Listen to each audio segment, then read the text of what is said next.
Bloomberg Audio Studios. Podcasts, radio, news. You're listening to the Bloomberg Balance of Power podcast. Catch us live weekdays at noon and 5 p.m. Eastern on Apple CarPlay and Android Auto with the Bloomberg Business app. Listen on demand wherever you get your podcasts or watch us live on YouTube. We've obviously got about 100 very tired senators who just finished a lengthy vote-a-rama, more than 24 hours, ultimately passing, at least in the Senate, the president's one big, beautiful bill. The tax package, of course, passed through the budget reconciliation process. It was difficult, though. It required some deal-making to get specifically Republican Senator Lisa Murkowski of Alaska on board, as the Majority Leader John Thune lost 3 Republican votes. Rand Paul of Kentucky, Thom Tillis of North Carolina, and Susan Collins of Maine all voted no for this package, leaving the Vice President, J.D. Vance, to cast the tie-breaking vote. On this vote, the yeas are 50, the nays are 50. The Senate being evenly divided, the Vice President votes in the affirmative. The bill as amended is passed. There you have it. Having spent a few hours in the Capitol before he had the occasion, J.D. Vance on Twitter, massive tax cuts, especially no tax on tips and overtime, he writes, and most importantly, big money for border security. He calls it a big win for the American people. Of course, this saga is not done yet. The bill now goes back to the House, where there is some consternation about changes that were made on the Senate side. And we want to bring in Tyler Kendall, Bloomberg Washington correspondent, who's live now on Capitol Hill to explore some of these changes. Tyler, what comes next? Yeah, hey, Joe. Well, we are expecting the House Rules Committee to take this up. It will likely advance out of that, but then it advances to a full vote on the House floor, and that's where we could run into a little bit of difficulty. Now, keep in mind, this bill was designed not to be tweaked. It's not supposed to ping-pong between the different chambers, but some of these more fiscal hawks, these members of the House Freedom Caucus, could potentially threaten to sink it, which would essentially mean it goes back to conference and the Senate has to get involved all over again. And it was actually interesting to hear from Senator Lisa Murkowski, who ended up voting in favor of this package, saying that she would welcome that if the House kicked it back over to the Senate with changes. Because at the end of the day, there is pretty broad support about those key pillars of the package that you mentioned when it comes to immigration priorities, defense priorities, of course, extending the 2017 tax cuts. But where these Republicans really were divided, particularly on the Senate side, was those changes to the spending cuts. And we even saw that in the 3 members that ended up dissenting and voting no on this bill. You had members like Senator Thom Tillis, who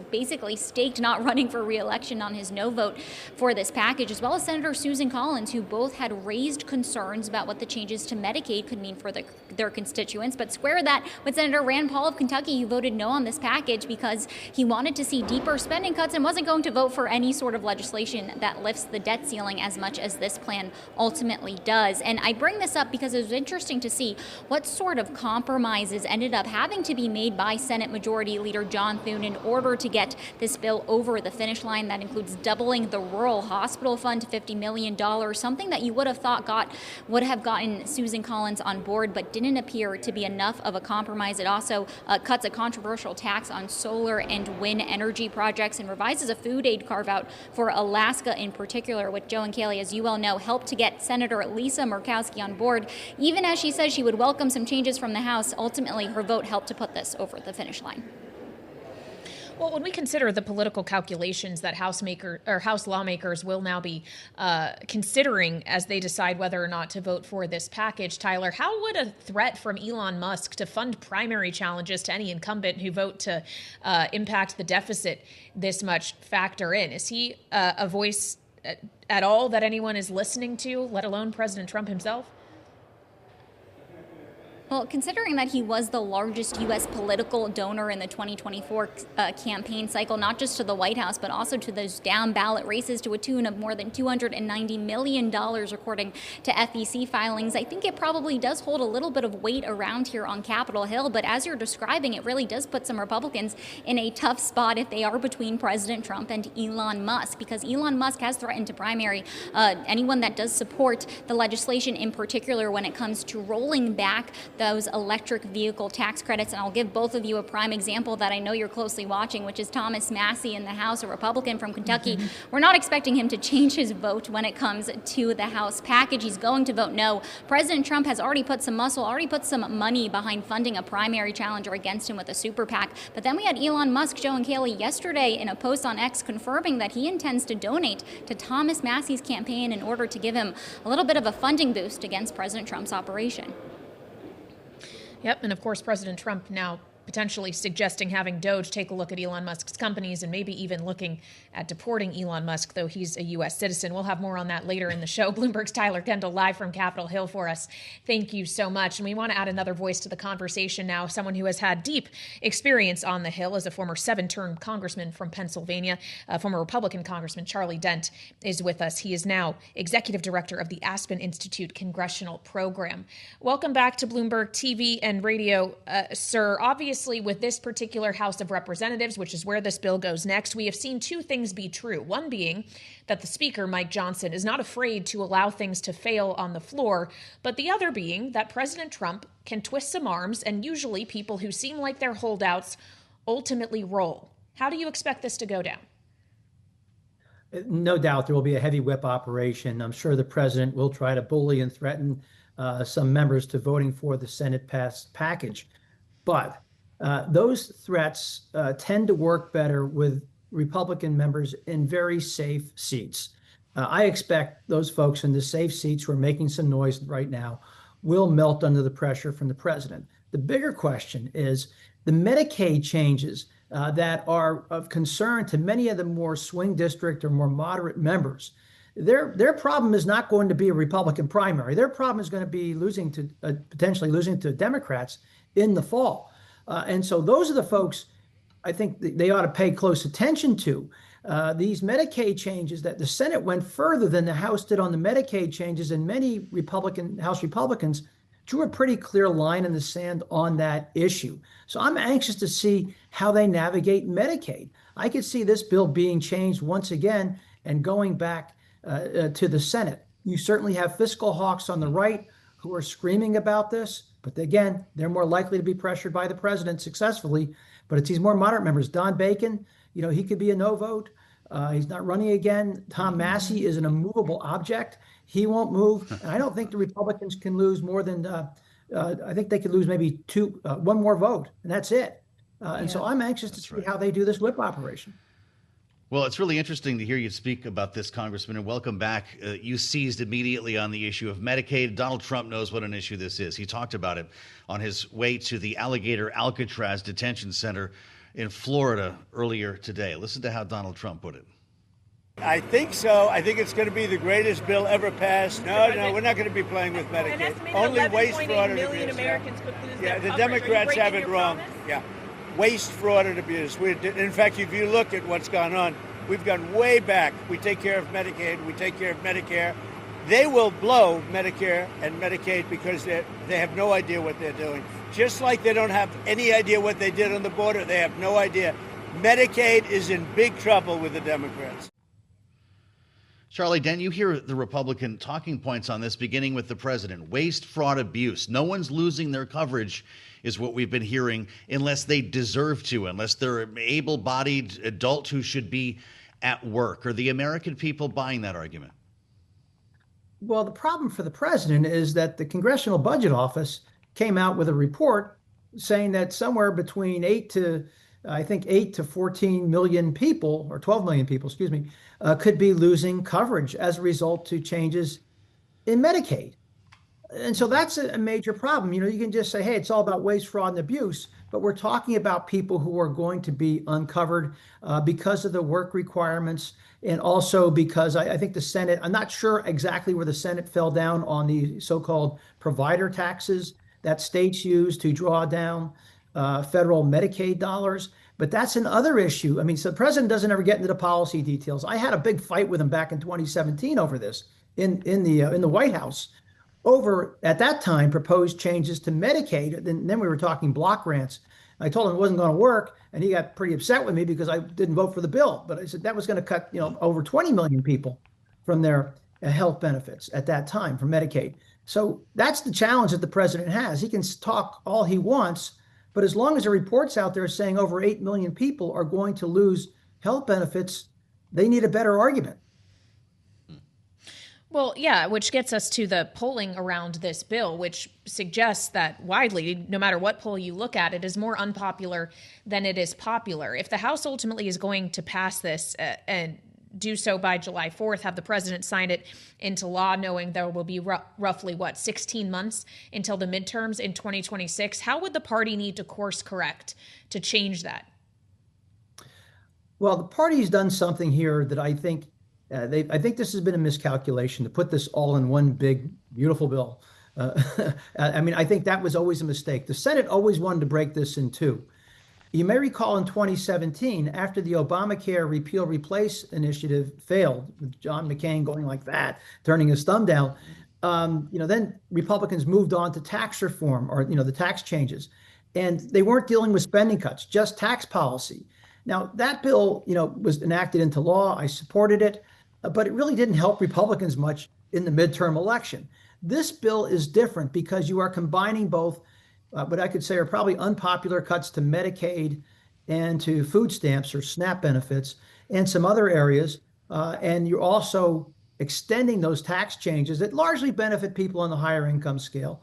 And so that's the toxic political mix that Republicans are confronting right now. So I suspect between now and the midterm, Republicans will be playing a lot of defense. You may remember in the 2018 midterms, Democrats used the health care issue as a blunt instrument against Republicans in those races. I suspect Democrats will try to use health care and Medicaid in particular as an instrument against Republicans in marginal swing districts going forward. Well, so where are you on the next 24 hours here, Congressman? You seem to think that the House needs to make changes. It goes back to the Senate. That means we miss the 4th of July deadline. Does Thom Emmer not have the votes as he sends out the notice for lawmakers to report? Well, I bet today he does not have the votes. That does not mean he will not have the votes by July 4th. But there are, I think there are over a dozen members, House members, who have expressed some pretty strong opposition to this bill. As I said previously, I suspect those on the far right who are concerned about deficits, they will melt under pressure from the president. We've heard this before. They'll yell, they'll scream, they'll bang the shoe on the table. But when the president says, support this, or I'm going to fund the primary opponent against you, they tend to fall in line. The problem will be for these members in these swing districts, these members who are at great risk of losing their seats to the Democrats. Look, they can either displease the MAGA base, they can displease their constituents writ large. If Trump is mad at them and funds a primary and Trump's successful, gets a more very conservative person to replace that individual, that seat will probably be gone in November anyway. So that's the calculation here. If I were the president and running my whip operation, I'd try to figure out a way to communicate to those people and listen to them. Because, by the way, if the House flips, Donald Trump is going to have a really rough time in his next 2 years in office. I mean, you're going to see all kinds of oversight and hearings and people being subpoenaed. So Donald Trump better be very careful how he handles those members. Threats and intimidation tactics are not the way to handle them at this moment. Well, and Congressman, if you were sitting in one of those swing states right now, knowing Elon Musk is threatening to fund himself primary challenges to those who vote yes for this bill, which he does not like, would that make you second guess your ultimate vote? Well, maybe some on the hard right will, but at the end of the day, I think Donald Trump has a lot more influence with Republican primary voters than does Elon Musk. Now, Elon Musk obviously has a checkbook. But at the end, Donald Trump is able to rally much of the base to support his chosen candidates. So the Musk threat is real. I suspect Musk could help a Tom Massey, who will likely vote no. And there might be some other Republicans who vote now who are now on the hard right who could probably give Elon a call and say, I'm going to need your help, my friend. But right now, I'd say that Trump has more sway than Musk. But if I'm going to vote no and I'm in a very conservative district, I think that Elon Musk might be running to their rescue and might be able to maybe save them. Fascinating. Charlie Dent, great to have you back, sir. Appreciate the insights. He's been there, as Kaylee mentioned, former Republican congressman from Pennsylvania, member of the House Appropriations Committee, now executive director of the Aspen Institute Congressional Program. We've got some wood to chop here still, Kaylee, as the bill heads for the House. You wonder, though, if just the hope to be home for the 4th of July is enough to actually get this over the finish line. Well, we know Washington loves the smell of jet fumes. It can be a driving force. Also, on this bill, we should note, it's no longer actually officially called the One Big Beautiful Bill Act. Is that true? The Senate was able, able, we call it? Chuck Schumer specifically, to procedurally strip it out. You just call it by a number. Really? Right now. I wonder how that's sitting with President Trump. So no more Build Back Better, no more big, beautiful bill. Getting rid of the bees, at least for now. We'll have more ahead here on Balance of Power on Bloomberg TV and radio. You're listening to the Bloomberg Balance of Power podcast. Catch us live weekdays at noon and 5 p.m. Eastern on Apple CarPlay and Android Auto with the Bloomberg Business app. You can also listen live on Amazon Alexa from our flagship New York station. Just say, Alexa, play Bloomberg 1130. From the majority whip in the House, Thom Emmer says there will be a vote tomorrow in the House, following passage today in the Senate. If you're just joining us, they got it done in the upper chamber. I'm guessing no one has slept yet. Remember the vote-a-rama started at 9 o'clock yesterday morning? It didn't really. They ended up tooling around with procedural votes all day into the evening when the vote-a-rama actually began. And just after 12 noon, on this vote, we got a tally on this vote. 50. The nays are 50.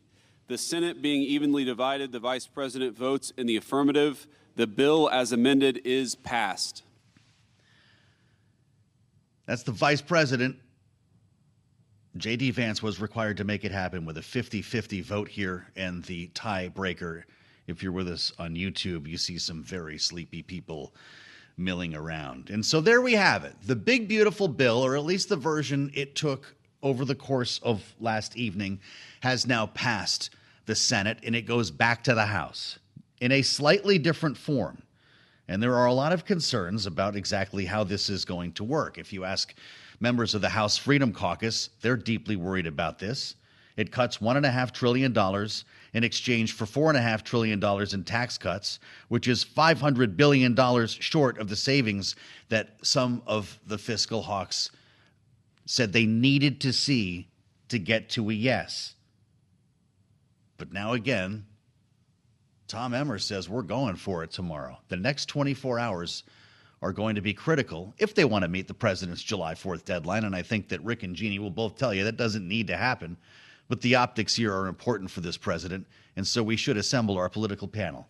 With us the day after, Bloomberg Politics contributors Jeannie Shanzano and Rick Davis. Jeannie is Senior Democracy Fellow with the Center for the Study of the Presidency and Congress. Rick is partner at Stone Court Capital, our Republican strategist.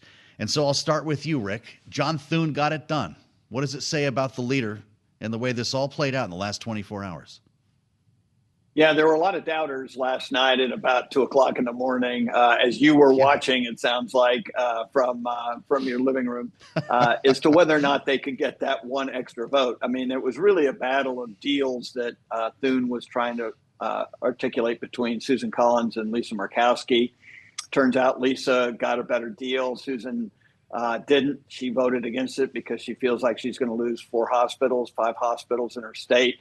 And Murkowski got the SNAP provision she wanted and wound up in. But it was a horse trade, and then nobody really knew for sure until this morning whether or not that deal with Murkowski was going to stick. So profiles encouraged by these Republicans who thought that the $1 trillion in Medicaid cuts were going to be a problem. So we'll see. Now they move on to the House. House will pass this, and they're going to have to campaign on this in a year from now in midterms. It'll be interesting to see how the public reacts.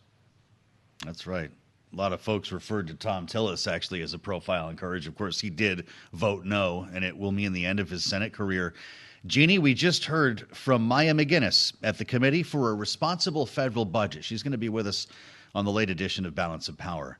Her note with the headline, Senate jumps off a budget cliff on reconciliation. Is that how you see it?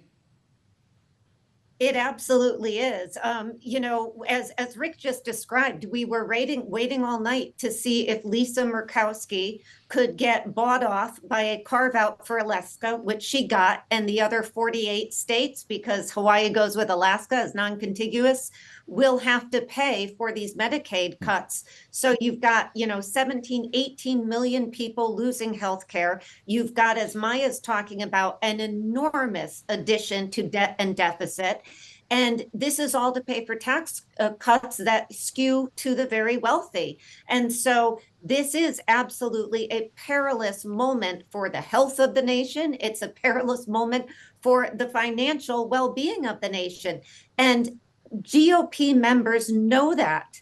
They are absolutely aware of this, but the pull of MAGA, the pull of Trumpism has won out in the Senate, and it's likely to win out again in the House, because as much as the House Freedom Caucus likes to cry foul, they seem to go along. And so you've got to give it to Donald Trump. He's been able to pull out, at least in the Senate now, an enormous victory. And so that is a huge deal for him. And we have to wait and see where it goes in the House. But all bets are this thing gets through either, before July 4th or in the next few hours afterwards. We all remember the Cornhusker kickback, right? Ben Nelson back in the Obamacare debate. Rick, you were working in the Senate back then. How would you catalog this effort when it comes to backroom deals that Americans wake up and say, well, what happened and who voted on it? Yeah, we're a long way from those fiscal days of, trying to put pressure on people not to do these carve outs. Pork barrel is back. And that's exactly, look, you always had to cut deals in the Senate and the House to get votes, right? That's as long as there's been those chambers, there have been those deals. I would say that this is the first time I can recall so many people having a different version of the facts to work from. This idea that you can call expiring tax cuts somehow policy and not have it graded against you as you factor for the deficits is nuts, because the deficits are the deficits. And so we've just added $1 trillion a year in interest on the national debt. And I think all of these guys, there's no deal that can be cut that's going to put that thing in the rearview mirror. So I'm not surprised by the deals. It's obvious they had to get them because the underlying bill wasn't what they wanted. But at the end of the day, what I think everyone's going to remember from this is that at a time when everyone agrees that we are spending too much money in Washington, D.C., we just spent significantly amount more. Rick Davis says pork barrel is back. Jeannie, that's something to say in the middle of this conversation when this was supposed to be an effort to cut government spending. You know what Elon Musk says? If it's the last thing he ever does on this earth, he says, he'll be helping to pay for the primary challenges against Republicans who voted for this bill. Before we get that far, though, we've got to go to the House, and there's no guarantee this is going to pass tomorrow, is there?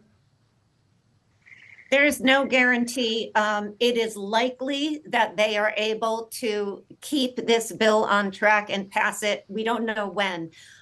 You just look at recent history. Every time somebody like Chip Roy has gone out very passionately and spoken out against a bill, he has caved. And, what's astonishing to me is I was rereading Josh Hawley's op-ed in the New York Times. What was it? We talked about it a couple months ago, saying these Medicaid provisions would destroy the party. And yet somehow he found his way to vote yes. And that's what seems to have happened in all of these cases. And another really astonishing part of where we are today, you go back to George Washington telling Thomas Jefferson, the Senate cools the House. We've talked about that repeatedly. That didn't happen here. The Senate heated things up, making it harder for Mike Johnson as he takes this bill back, right? I don't know what happened to George Washington's cooler Senate, but it's no longer cooler, Joe. It is hotter, and it's sending over a hotter bill.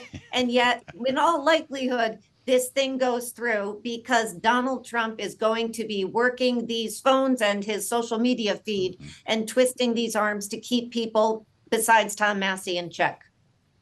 Well, that's really interesting the way you put that, Jeannie. Rick, maybe not so much the saucer that cools the tea in this case. What's going to happen in the House? Does Thom Emmer think he has the votes? Because there has been a pattern of bringing bills to the floor that fail. Yeah, I think they'll get the votes. It's interesting how they'll get them, though, because as Jeannie said, Tom Massey's pretty significantly opposed to this, and obviously had been paying a big political price in a fight with the president over it.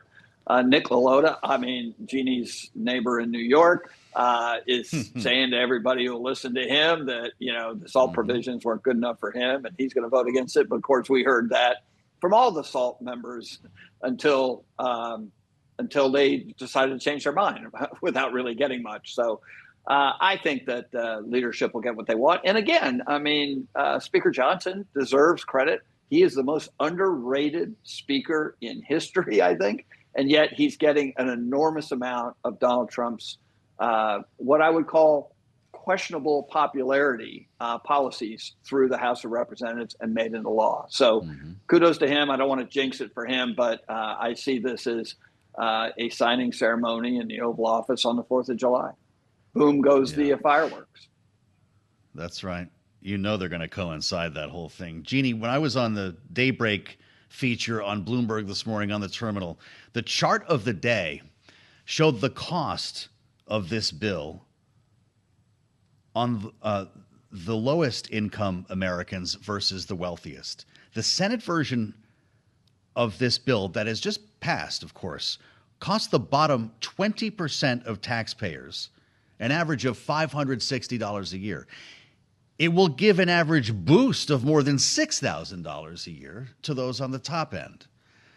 If those numbers are correct, this analysis coming from the Budget Lab at Yale University, by the way, would suggest Democrats have a pretty good story to tell for the midterms.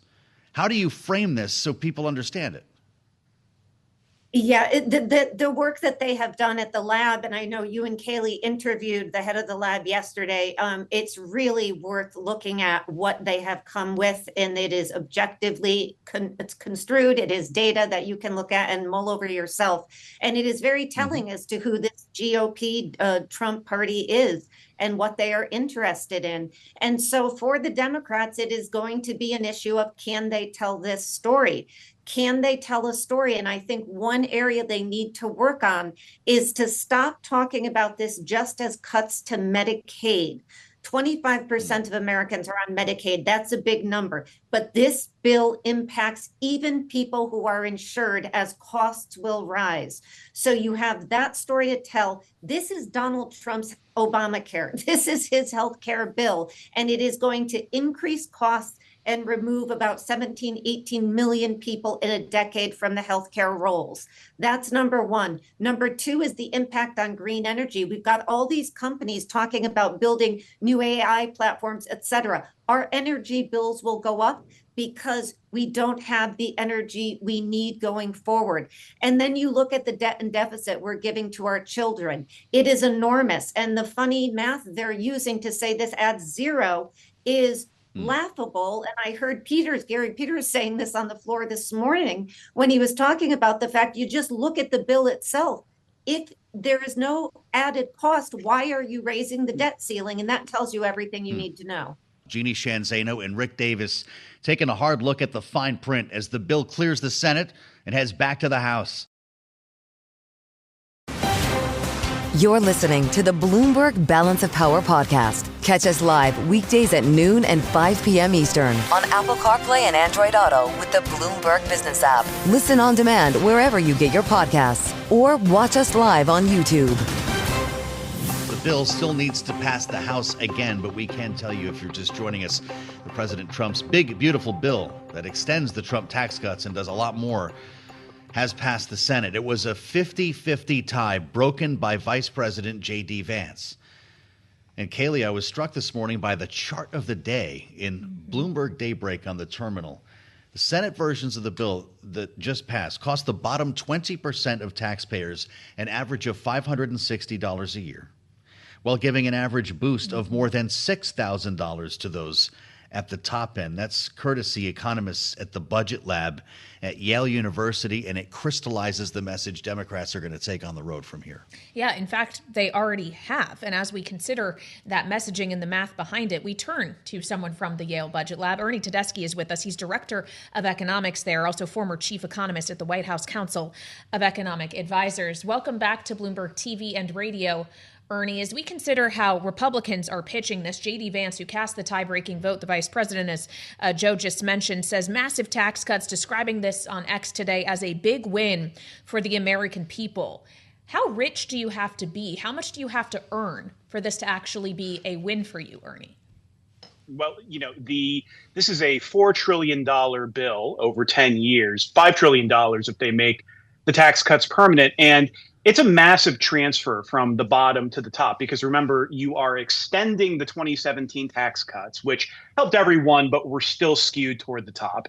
There are add-ons above and beyond the 2017 tax law that primarily help the top as well.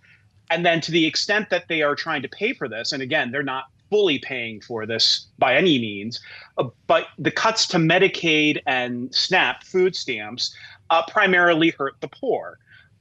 So net, like you were saying, this is, nearly $700 if you look at the bottom 20% of families, and then a $30,000 benefit net when you look at the top 1%. And that's not even accounting for tariff revenue, which is not part of the bill formally, but which the administration is framing as a pay for. And those are also quite regressive taxes. So I'm guessing you would not have voted for the bill here, Ernie. The thing is, every time we spend time talking with Republican lawmakers, the conversation immediately goes to the CBO and how this nonpartisan operation that's been part of the process here for generations has been politicized and is looking at the wrong numbers, doing the math wrong. How do you respond to these constant attacks on the CBO and the suggestion that, you know what, Ernie, you're also wrong because we're going to grow out of this debt? I would say, first of all, CBO, to anybody that's worked with them, knows that they hold analytical rigor and nonpartisanship as two of the highest standards for the organization. What's great about CBO is that they do things consistently and, for the most part, transparently over time. So you know that they are going to analyze a bill against current law, against the law as it is currently stated. That was not a surprise. As a matter of fact, this Congress, particularly the Senate, tried to come up with a different way of looking at it because they knew exactly how the CBO was going to look at it. It is perfectly fair to say that when you cut taxes, there is a little bit of a growth dynamic effect that somewhat mitigates the cost, but tax cuts don't pay for themselves by far. Back when the 2017 tax cut was passed, CBO found that the dynamic effects of that tax cut offset about 20% of the cost of that bill, and that was when we had corporate tax cuts as well. Those corporate tax cuts were permanent, so they're not being extended in this version of the bill. It's just the individual tax cuts, which have much less bang for the buck. And so the dynamic effects, the growth effects, should be even lower than they were back in 2017. Well, Ernie, that's an important point as we consider that this is not a package mostly of tax cuts. It's a tax extension of the rates that were set from tax cuts 8 years ago. So when we consider the actual stimulative effect that this is likely to have, does that basically negate it? Or should we be viewing this more from the lens, which is also a Republican argument here, that it's avoiding those tax rates going higher, which could have had a detrimental growth and consumption impact? I mean, the thing to remember is that this bill goes above and beyond those mere extension of those 2017 tax cuts. Mm-hmm. So even if you had thought that those 2017 tax cuts, the individual ones that were expiring, ought to be extended, this bill as written is still about $100 billion more expensive than just doing that. And if the expiring provisions in this bill were made permanent, and if there's one lesson we've learned over the last couple of decades, it's that expiring tax cuts have a funny way of becoming permanent, then this is a $1 trillion bill, above and beyond just extending the TCJA.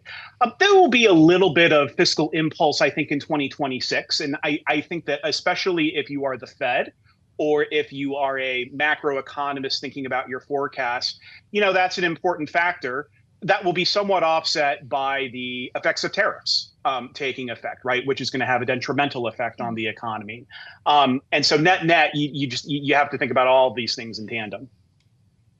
Right. So if you don't like this bill, Ernie, and you're worried about debt and deficits, was extending the current policy baseline the original sin?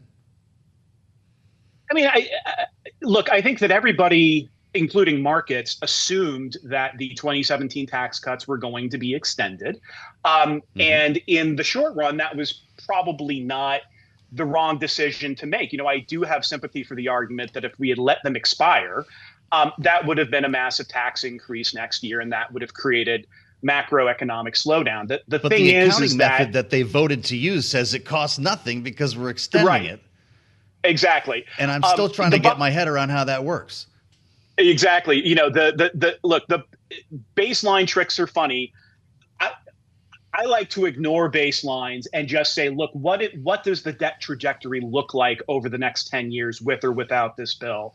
And with this bill, debt is growing faster than the economy still. It was already, forecast to grow faster than the economy, even if the tax cuts had expired and we had, raised more revenue as a result.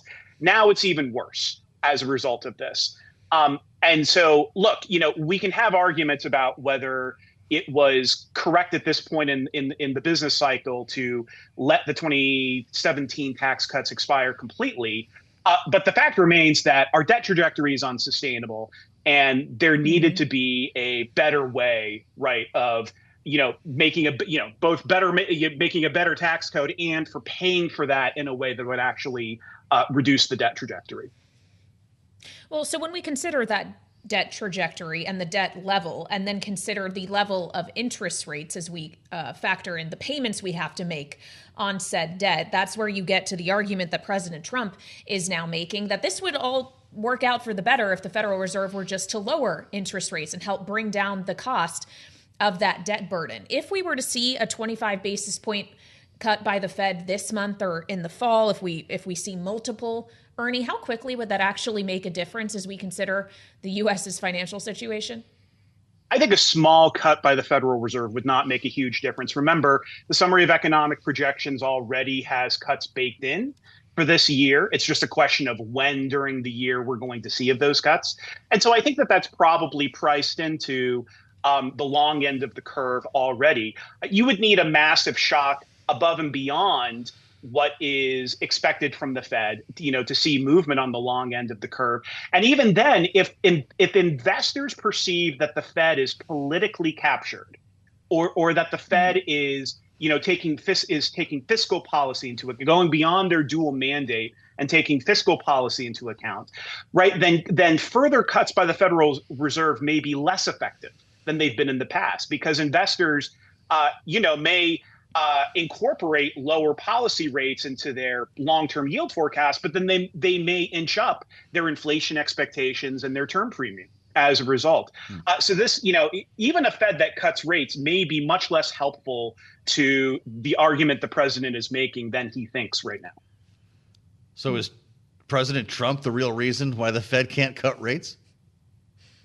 I mean, I think that the Fed's dual mandate is very clear, right? They are concerned about inflation and they're concerned about employment, and they are stuck in a potential stagflationary shock right now, or a worry of one, right? So on the one hand, they are waiting to see the effect that not just tariffs, but immigration action and fiscal impulse next year will have on inflation, while at the same time keeping a keen eye on how those shocks will also weigh on the labor market. And the effect is the opposite, right? So if there's inflationary pressure, you want to raise rates or not cut rates.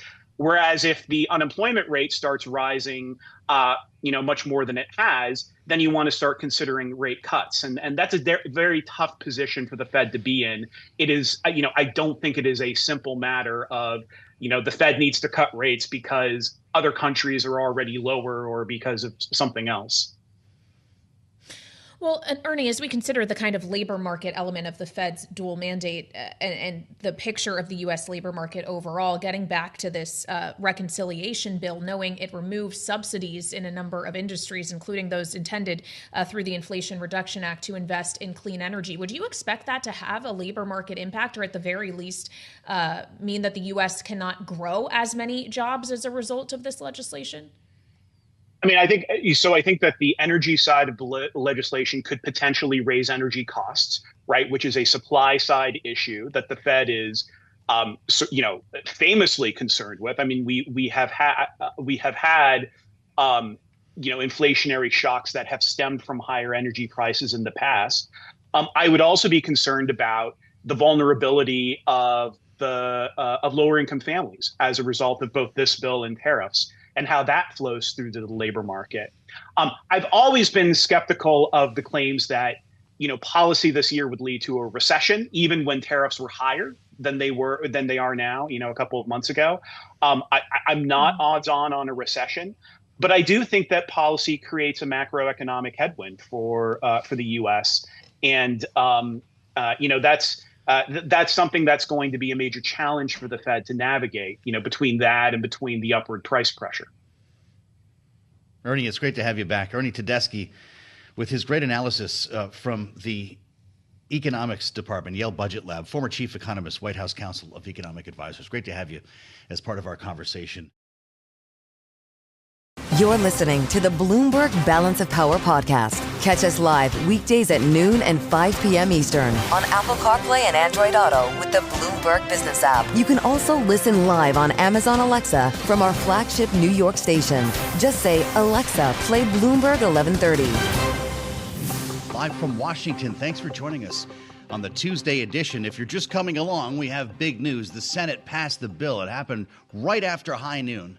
12:03 p.m. Washington time, 50-50, the tiebreaker, courtesy J.D. Vance, who made his way to the Hill earlier today. So a little bit of change took place in the Votorama over the course of the night. They did pull an all-nighter, a 26-hour-long affair. They got in there at 9 o'clock in the morning yesterday when we did our late edition of Balance of Power last evening, live from the U.S. Senate. They hadn't even started the Votorama yet. 2 in the morning, 3 in the morning, we saw updates over the course of the evening that brought us here now. Lisa Murkowski, the last to turn in favor of the bill. Now it goes to the House, of course, as we continue the schoolhouse rock. Elon Musk, not liking this whole show. If you listen to this program, you know he's not a fan of the bill, and that was the genesis of his big breakup and then feud with President Trump, which we kind of thought had died out. It seemed like people were getting along until yesterday. This also happened last night. Elon Musk vowing to make sure every member of Congress who campaigned on a platform of reducing government spending be voted out of office, primaried, with his financial help. Quote, they will lose their primary next year if it is the last thing I do on this earth. Donald Trump, of course, listening, gets on Truth Social with a big warning. He writes, Elon Musk knew before he so strongly endorsed me for president that I was strongly against the EV mandate. There's the truth if you're on YouTube. It's ridiculous, he says. It was always a major part of my campaign. Now, it gets tough as you scroll down here. Elon may get more subsidy than any human being in history by far. And without subsidies, he writes, Elon would probably have to close up shop and head back to South Africa. No more rocket launches, satellites, or electric car production. And our country, he says, would save a fortune. Perhaps the Doge should take a good hard look at this, he says. Big money to be saved. Echoing these remarks as he made his way out of town to Alligator Alcatraz in Florida. Listen to Donald Trump. We might have to put Doge on Elon. You know what Doge is? Doge is the monster that might have to go back and eat Elon. Wouldn't that be terrible? I think what's going to happen is Doge is going to look at Musk. And if Doge looks at Musk, we're going to save a fortune. Thank you very much, everybody. I don't think you should be playing that game with me. Thank you for your attention to this matter. Glad to say Ed Ludlow is joining us. It's always a good day when our friend Ed comes in from San Francisco, and for good reason today, the co-host of Bloomberg Tech and a friend of Balance of Power. Ed, are we serious here? The monster is going to come eat Elon? What does he have to worry about? Is this real? So I think what the president's referring to, and it's a statement that he kind of said originally outside of the White House and then reiterated in Florida, is alluding to across Elon Inc., Tesla, SpaceX, and other parts of Elon's empire, he has historically benefited from grants, subsidies, but also direct contracts with the federal government. You'll remember when you and I last discussed this issue, you can quantify it. It's about $25 billion to $40 billion, but it is across subsidies, grants, and contracts. And I think what the president's kind of alluding to here is saying, well, if Doge were to review that, remember Elon Musk kind of was the founding, one of the founders of Doge and has since departed after his term ended. That's what would be reviewed. But I find the politics so interesting because it all centers around the bill.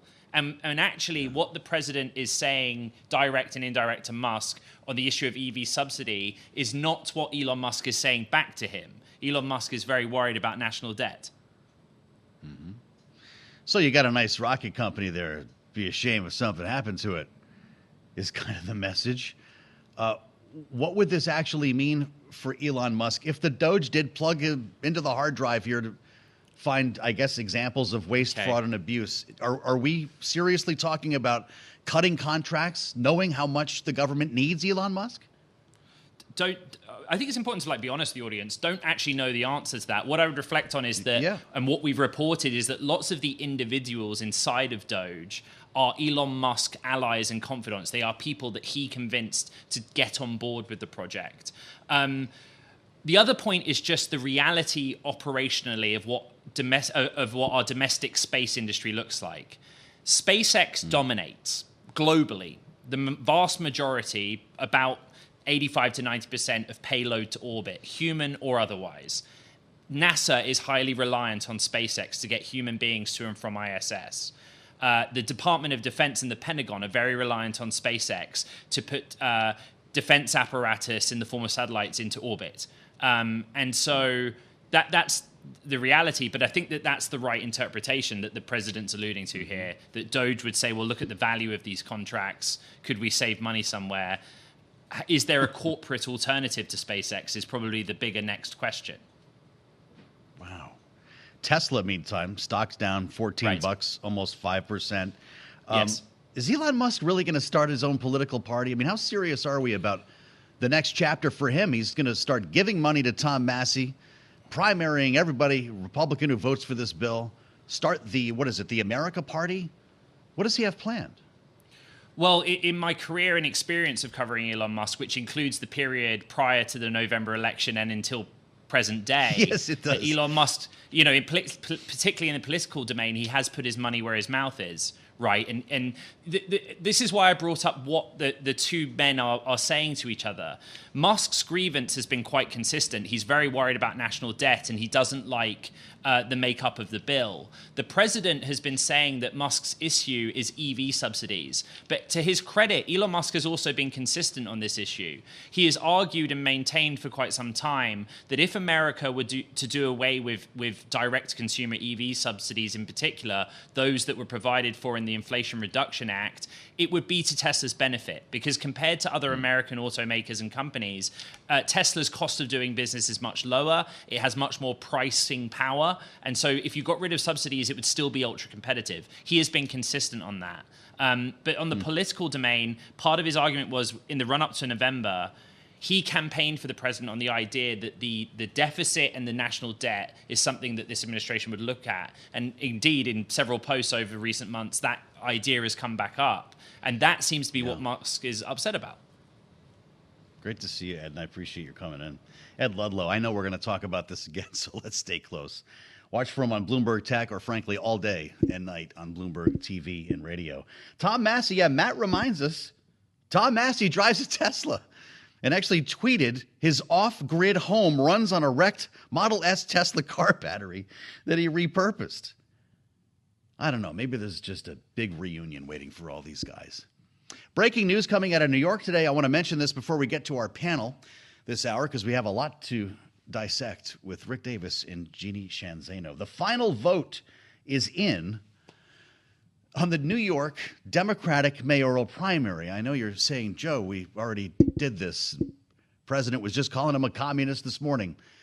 Let's bring in Laura Namias, Bloomberg, New York City and state reporter who was all over this ranked choice election when we talked about it. Was this last week or the week earlier, Laura? I'm starting to forget. It was last week when the first round of votes in New York's ranked choice primary came in, and today we got to see what the rest of the vote looked like. That's not bad. 1 week, right? We thought this was going to be what? It was 2 weeks last time around. So break it for us. The redhead on the terminal, Laura, the same guy you already thought won, is the official winner. Right. So what we saw today is that Zohran Mamdani significantly widened his lead over Andrew Cuomo in the final results, which will be certified in a couple of weeks. But he is now leading Andrew Cuomo by 12 points in this primary. That is an absolutely decisive victory. We knew that he was likely going to be the winner after last week when he was leading Cuomo by 7 points, a result that nobody expected. Everyone thought it might be close, but there had only been one official poll showing Mamdani winning. It turns out that this electorate was not captured by polls, and Mamdani is the breakaway winner. For contrast, in 2021, the first year that the city used this kind of ranked choice voting mechanism, Eric Adams emerged victorious after 8 rounds of voting by less than 1 percentage point over Catherine Garcia, who came in second place. Andrew Cuomo is losing by 12 points to Zohran Mamdani. Amazing context. Cuomo's going to be on the ballot still either way, right? So is he actually going to run a campaign as an independent or something else? So we're talking to people within the Cuomo universe right now, trying to figure out what his plans are. He has not decided whether or not to drop out of the race. His campaign said last week that he would be looking at the numbers to try to decide whether or not he had a pathway forward. It's unclear what these numbers are going to mean, but people close to him are already pointing out that despite the fact that he lost this race, he got more overall votes than Eric Adams did in 2021. So that might give you a hint as to what they're thinking for the general election in November. So could we still have a 4-way, Mamdani, Cuomo, Adams, Sliwa? Yes, and another candidate, Jim Walden, who's running as an independent. We're possibly looking at a 5-way general election. Very competitive for the first time in years. You've got your work cut out for you. Yeah. Boy, I should say so. Laura, thank you so much for letting us know. It's actually done. It's signed, sealed, delivered here. Bloomberg's New York City state reporter, Laura Namias. Yes, Mamdani wins the Democratic primary. Thanks for listening to the Balance of Power podcast. Make sure to subscribe if you haven't already at Apple, Spotify, or wherever you get your podcasts. And you can find us live every weekday from Washington, D.C. at noontime Eastern at Bloomberg.com.